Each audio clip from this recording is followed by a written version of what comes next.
welcome to this week's episode of Wide Angle. After a year and a half of turmoil in the Kashmir Valley, the centre decided to appoint an interlocutor, the former director of the Intelligence Bureau, Dineshwar Sharma, who has been mandated to initiate dialogue with all interested parties in Jammu and Kashmir and try and bring about some modicum of peace perhaps, but somebody who's been in this role in the past, the former secretary of the Research and Analysis Wing, Mr. A.S. Dulat, now joins us on Wide Angle to talk about his experience and what we can expect going forward. Mr. Dulat, thanks very much. You've been so well versed with the Kashmir dispute all these years. Your book gave us tremendous insights as well, and you've been in the role that in a sense Mr. Sharma is stepping into right now. What do you think the centre's decision was created by? Why did they decide to appoint Dineshwar Sharma at this point in time, and is an intelligence person the right man for this kind of job from your own experience? Let me say that although I was doing the same thing, mine was never an official announcement. I just was in the PMO for this business, but it was intended to be kept under wraps. Under wraps, quiet. You do it quietly, because frankly, Brijesh Mishra and the PM didn't want to offend the Deputy Prime Minister and the Home Minister, and that is why it led to ultimately the appointment of an official interlocutor. I was still doing my business, but officially there was first Mr. Pant and then Mr. Vora. So I think I welcome this. I think it's a good thing, because I have always been in favor of talks. I keep on harping that we have to talk. There is no other way but to talk. And the last year and a half we have made a mess in Kashmir. Things are bad, and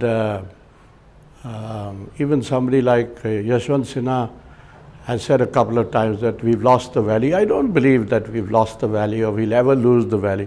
I think the Kashmiri knows that Kashmir is going nowhere.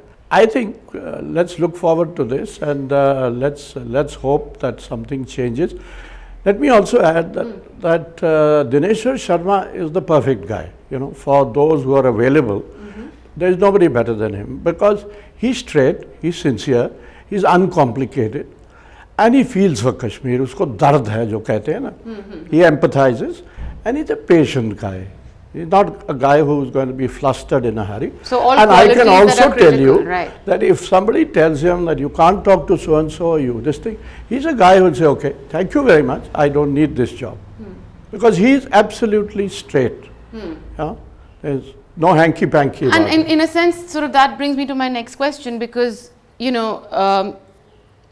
if the mandate is to create an atmosphere for peace, it will require he reaches out to members of the Hurriyat. It will require that there has to be some tactic for negotiation available on the table. But this is a government that has spoken in two voices now, because they've arrested Hurriyat leaders, second rung albeit, for money laundering. Some of the senior leaders have been in house arrest pretty much for the last 18 months, ever since Burhan Wani was killed, and we've seen the unrest in the valley really sort of explode since then. What do you think he's going to have in terms of room to negotiate right now or create this atmosphere? I agree with what you've just said, but let's at this point of time, because this is a positive thing, I look at it positively. So let's give the government the benefit of doubt. Let's go back to what Modi ji said on Independence Day, that we need to hug the Kashmiri rather than abuse him all the time. And then the Home Minister did go to Srinagar and say we are prepared to talk to everybody. So let's look at it that way and think. Now, what should Dineshwar Sharma do? Ideally, I would say the moment he arrives in Srinagar, he should drive straight to the Mirwai's house. Go straight there. Catch the bull by the horns. And then you see, it will shake up a lot of things. But predictably what will happen is that he will probably go to the Raj Bhavan or the CM's house, and then go and meet Dr. Farooq, and then meet Umar Abdullah, and then meet, the usual lot, and maybe the PCC chief or whatever it is, and the BJP guys and the RSS guys. So, but This I'm sure of, that knowing Dineshwar, that he will talk to the Hurriyat. There's no two ways on that. How he plans it, how he plots it, well, I leave it to his imagination. I would say go to the Hurriyat first. I think a certain atmosphere has already been created because the Kashmiri is very keen to talk. The Mirwais has said this umpteen times, you know, whatever position or stand he now takes, because he's also, one must understand their position. He's also in a bit of this thing. He's stuck with these other two guys. There's Gilani, there's Yasin, and they're not easy customers, both of them, in their own way. But and there will be the Pakistani influence. Right. So that brings me to my other question, which is basically, it's a twofold question. One is that in order for the Mirwais or the other members of the Hurriyat to also step forward, just as the government has stepped forward, for them to step forward and welcome the appointment of Dineshwar Sharma and come to talks, would require them to be seen as not caving in too easily, I suppose, to their own constituencies. The second is that, you know, widely across the valley, when I travel there in end June, early July, everyone seems to think that the narrative has changed so much in the last 18 months that even the Hurriyat has been rendered irrelevant, that the hardliners have really taken space. So how will the Hurriyat reclaim that space too? This is what this dialogue, I hope, will going to be all about. This is a great opportunity for the Hurriyat to win back their credibility, you know.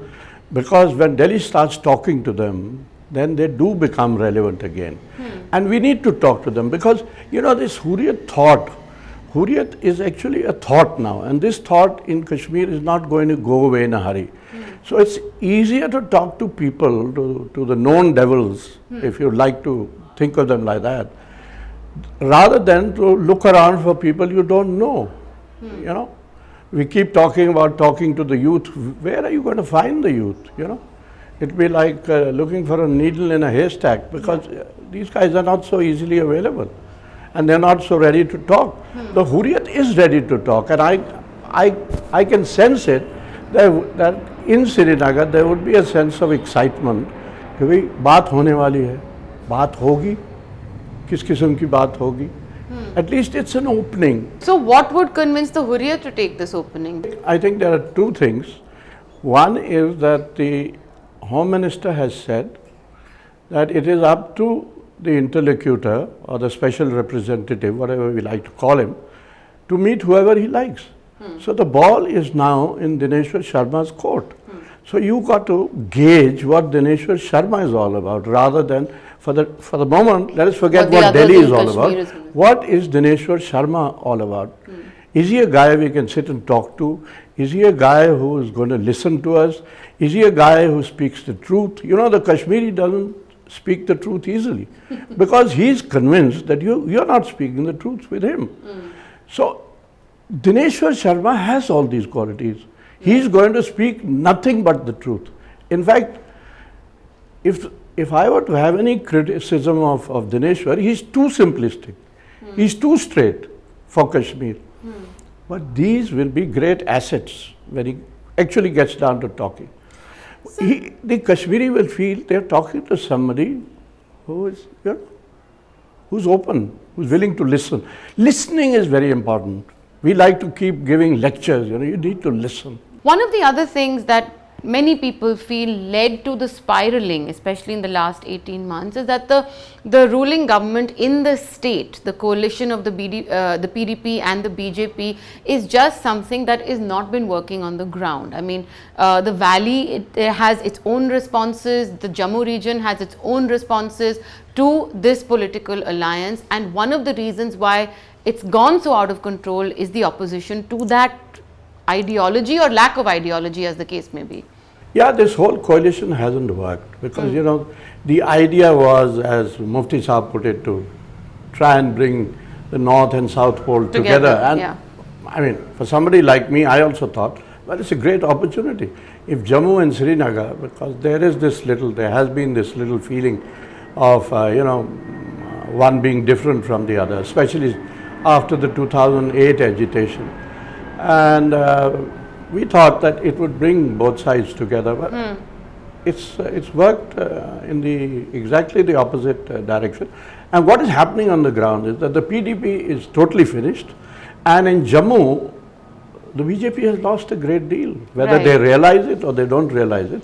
So the question is that is it this calculation as well that has made the centre suddenly wake up and realize that okay, something needs to be done? Because is it, we can all be optimistic and we are all trying to be optimistic over here, but there is a fair amount of skepticism that in the last 18 months too much water has flown under the bridge. There's been a lot of violence, there's been a tremendous amount of heavy-handedness by the state that has led to its own responses. I mean, you know, for someone like me who's been reporting from Kashmir since 1997, I sense hostility on the ground at a tremendous level, which, you know, as journalists we were not recipients of for the longest time. Has a lot been lost in the last 18 months? I think that's the simple question. I think yes, we have lost. We have lost. That's why I used the word mess. That we have lost because of the fact that I'll tell you how we've lost. Let's go back to 18 months or whatever. Let's go back 2 years. Pakistan was totally over and out in Kashmir. You know, it was not in the equation at all. And for someone like me who talks regularly to the Pakistanis, they also realize that let's forget Kashmir. Let's not talk too much about Kashmir because there is no solution to Kashmir. So why are you talking? I used to talk Kashmir. I said, let's talk about your core issue. And they said, there's nothing, let's forget it. You know. Now, we have brought Pakistan back into the equation. Pakistan is back in play. You know, they look for this kind of opportunity. The absence of dialogue creates a vacuum for them to fill. Exactly. When the Kashmiri feels harassed or when the Kashmiri feels disgruntled, then the fallback position is always Pakistan. So you always look to Pakistan. Then the green flags come out, the black flags come out, everything comes out. So now Pakistan is again fishing in Kashmir. Yeah. So that is how we've lost out. That is the biggest loss. So what have we been trying to do in Kashmir? Let's go back even to 1947. What has been this thing? To try and neutralize the Pakistani influence and to try and mainstream Kashmir. Yeah. And we have come very far. The Kashmiri today, realistically speaking, the Kashmiri today says, knows UN resolution dead, buried, they won't talk about it. Azadi, out of question. Self-determination, out of question. So what is it? Self-respect, adjustment. That's what the Kashmiri is looking for. And I think it's overdue. We owe it to him. Why are we not doing this? So everybody in the valley, in fact many people who've been sort of observers of the India-Pakistan, Kashmir conversation for all these years, look back on the Vajpayee years as a time when possibly the greatest headway was made, both vis-a-vis the militancy in the valley as well as overtures and conversations with Pakistan. I mean, the 4-point formula that came about in conversation was a result of diplomacy in those years.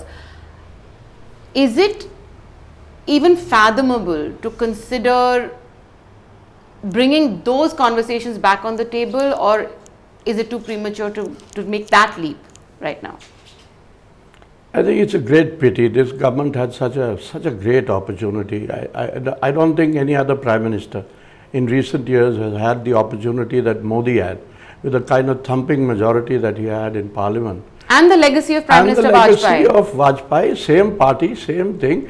And it was welcomed by the Kashmiris, including the Mirwais. You know, he said, we look to Delhi, we look to Modi to take forward whatever Vajpayee was doing. But Vajpayee was declared persona non grata by his own party. Now, 3 days ago, we again hear of Vajpayee when there is a youth conference of the BJP in Srinagar. You know? So suddenly, Insaniyat ke daire mein is back. Vajpayee has been brought out of the woodwork. And, you know, I don't know why people in Delhi don't understand that there is no other Indian leader who is respected in the valley as much as Vajpayee is. You know, Dr. Manmohan Singh was possibly more sincere than Vajpayee. He tried more, he tried harder, but he couldn't do as much as what Vajpayee did, you know, or Vajpayee achieved. Also, both, I must say, both Vajpayee and Dr. Manmohan Singh were fortunate to have Musharraf on the other side, who was cooperative. In control of the army as well. Yeah, and he was cooperative, and he wanted also the forward movement on Kashmir. And as Dr. Manmohan Singh says, what he said on his, when he demitted office, that the deal was almost done. And that was a damn good deal. As the closest to some kind of Yeah. final settlement, so to speak. Final or semi-final. I look at it like this, that if there had been a deal, we would have had peace for, let's say, 15 years in the valley. So here's the other question. I mean, given the turmoil across the border right now in Pakistan on the political front, and their own tussles between the democratically elected and the army and the insurgents, how does India ensure that this initiative is insulated from whatever Pakistan may throw India's way right now? No, you can't insulate it. It's impossible. Pakistan is a player, has remained a player, and thanks to us, it's back in a big way. So you can't insulate it. We need to talk to Pakistan. There's no two ways on that. Will the Pakistanis let the Hurriyat engage with Mr. Sharma? They will. Even if they don't, the Hurriyat will engage. You know, the saddest part here is that all of us are always negative. Now, the immediate Pakistani reaction is that this is not sincere, it's not realistic, because we are not involved. You know, they're doing a great disservice to themselves and to the Kashmiris and to the Hurriyat and to the Kashmiris. So, and this is an argument I've had with Pakistanis for a long time, that please, you guys have some influence, advise these guys to talk to Delhi. This is not a trick. I'm not telling you some Gogia Pasha this thing. I'm talking to you sincerely. Please encourage the Kashmiri to talk to us. We need to talk to you, and then we will encourage the Kashmiri also to talk to you. So while there can never be a trilateral dialogue, all three parties can talk to all three parties, you know, and then we can hopefully move forward. So many right now, we are not talking of moving forward. Sorry to interrupt you. What we are hoping for right now is that a dialogue, a conversation will start, and then it will be sustained, and hopefully it will never stop. So I think, sir, the question is of sustainability. Many people say that this initiative, announced when it was perhaps because the US Secretary of State is coming to India. You know, they have said that they've made statements publicly about Pakistan, but India needs to also now be seen as doing something on the Kashmir issue. And could that have been a motivation? And if that is a motivation, how sincere is the initiative? I think the initiative is sincere, and I don't think this government can now call this off, because everything seems to be election related. Yeah. So let me put it like this, that I don't think this government can call off this initiative till at least the next general election. Or the next election in Kashmir. But do you think it was linked to the US election? Secretary? The general election is going to come sooner than the, or together maybe with the election in Kashmir. Yeah. So, but do you think it was linked to Secretary Tillerson's visit? I don't know. Everything gets linked to some American visit. This is not the first time. Well, You've heard of this in the past as well. Also because the United States has been articulating a new policy for South Asia, albeit Afghanistan-centric, but, you know, looking at the India-Pakistan relationship in that prism. Yeah. Since I worked in the PMO, every time there was an initiative, we were always asked that, have the Americans put pressure? So this is an old story, nothing new. If it's been done this time, then maybe it's been done in the past as well. I wouldn't know. Or if it's been done in the past, it's been done this time as well. Yeah, so I wouldn't know. You wouldn't know, but what about, would you hazard a guess? Possibly, yeah. Possibly it's always been done. But overall, you're saying that in spite of the skepticism around the motivations for this, I am positive. You're positive, and the need is to be positive. I'm positive. The need is to be positive. And I hope that the Hurriyat doesn't stick its head into the sand for too long. They need to come forward. They also need to react. But so one question that I have asked you and you haven't answered is that if it is about creating an atmosphere of peace, and there has been this anger and the build-up of anger since Burhan Wani was killed, and the street protests and the pellet guns and the clashes and the whole narrative, changing and the use of military force, the army back on the streets. Is it going to be a situation where Mr. Sharma, and on Delhi's behalf, is going to have something to negotiate with? He has. He already has. What? The arrest of all these separatists, by the NIA. So I think, I don't know how it's been done or why it's been done, why so many people have been arrested. But because it's all related to money transactions, money laundering, money coming in. But these are old stories. Anyway, I think this will help. So Dineshwar. you're thinking that will will help be a Dineshwar, but because every time the Hurriyat has, the first thing they always ask for is the release of people, and because they have nothing else to immediately talk about. Yeah.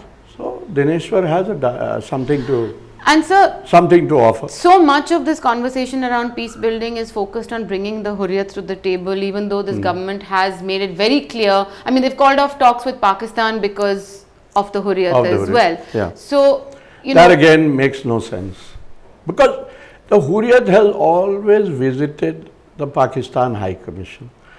I remember it was during Prime Minister Narasimha Rao's time. I was then in the Intelligence Bureau. We used to try and stop these Kashmiris from going to the High Commission, and Narasimha Rao said, "What is this? They want to go, let them go. Why are we stopped?" And ever since then, they have been visiting. If you recall, even at the time of the Agra visit, when Musharraf arrived there, the first thing he did was have a tea party with the Hurriyat. Nobody objected. We didn't call off the Agra summit. How will the mainstream parties react to Mr. Sharma meeting the Hurriyat, the PDP and the National Conference? Will they PDP has welcomed it. No. For the last 3 days, Mehbooba has been doing nothing but saying, this is the beginning, this is very good, this is what we've been asking for, this is what we've been wanting. Because at long last, Mehbooba has something to say. She's been so quiet. She's not been seen in public. I'm told she was absent even from the police commemoration parade. So she's not been anywhere. Now she at least can talk. Something she has to say. We said it. And the National Conference? National Conference would welcome it. Dr. Farooq has welcomed it. He's only added, like I've also said, that we need to talk to Pakistan as well. And the Hurriyat would say the same. Nothing wrong with that. But in today's context, they've become the key player of this initiative. I mean, the Hurriyat has become sort of the focus of this initiative. No, that's the way I look at it. Right. That's not the way that Delhi would look at it. Exactly. That's not the way that Dr. Farooq would look at it, or even Mehbooba would look at it. So I'm sure when Dineshwar goes there, he will start by meeting Mehbooba and the National Conference and the governor and whatever, and then build up to the Hurriyat. So, sir, in your view, what could be the pitfalls going forward of this? Because we've seen initiatives, we've seen talks, we've seen interlocutors in the past go in, make statements, talk about addressing violations. Pitfalls are ego, arrogance, impatience. Nothing will happen in, like you say, overnight. May not happen in 3 weeks, may not happen in 3 months. But if you're sincere, if you mean it, then please carry on. These things take time. You said that even Dr. Manmohan Singh was sincere. Very sincere. But the interlocutors, the 3 interlocutors who went there and drafted a report and came up with proposals, I mean, that report went into the dustbin. It's a sad thing to say, but maybe some other people were not so sincere. I'm not talking about the interlocutors. I think the interlocutors did a good job and they were good people. One of them, unfortunately, is not around anymore. Yeah. So, nothing wrong with the interlocutors. And they did produce a report. I don't know what was in that report. So, but is the purpose of an interlocutor to tide over the current crisis? This is the whole problem in Delhi. You are talking about the interlocutors report.